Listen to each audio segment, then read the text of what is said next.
A lesson in money management.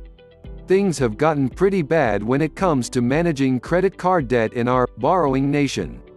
When a credit card company or a mortgage company is encouraging you to go into debt even more by paying off a debt just to get into another, you know we're in trouble.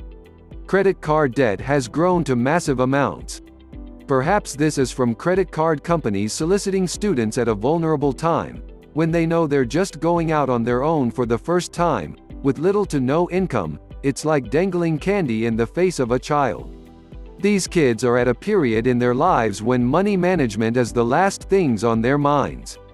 This is going to become an even bigger problem for both the consumers and the credit card companies, when the income-to-debt ratio is greatly unbalanced, and nobody is able or pay, or in turn be paid.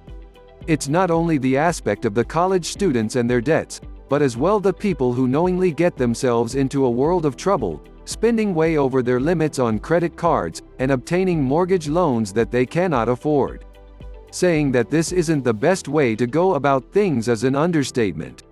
One way, perhaps the best way for us as consumers to begin to get ourselves out of our current mess, and keep ourselves out of trouble for the future is to learn to live below our means and spend less than we make.